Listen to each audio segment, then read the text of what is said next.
We're going to talk about a little bit of what to do for buyers in today's high rate, low inventory market. And first couple of bullets there you can see kind of describes the current situation. Although I'm going to give you a couple of caveats to this. Mortgage rates remain, high or elevated as they call it, 6.5, 7%. That's not really historically elevated or high. You may remember several months ago we did a talk about the market, or I'm sorry, the mortgage affordability rate index, or mortgage rate affordability index (MRAI).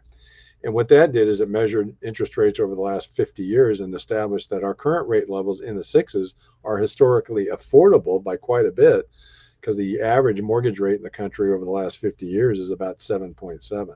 So we're actually at a pretty good level for mortgage rates. I keep saying it's about the home prices, not the mortgage rates.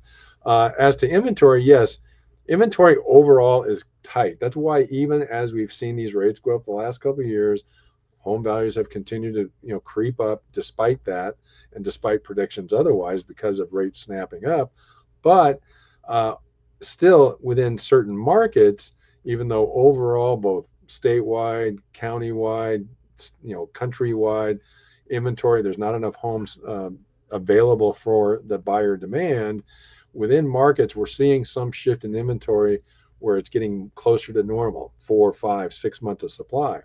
So actually, there's been a little bit of shift in inventory, enough so that there's been a bit of a shift in terms of who's got the leverage in terms of a real estate purchase transaction, buyer or seller. I would say right now it's moving a little bit toward the buyer. And there's a lot of competition now, if you're a seller, a lot more than there was 3, 4, 5 months ago because of that increased inventory. I think all sellers need to be recognizing that. And then because of that increase in inventory, those buyers who are still kind of scarce, I think a few more need to come out, start looking what's out there because there's more out there now than there was earlier.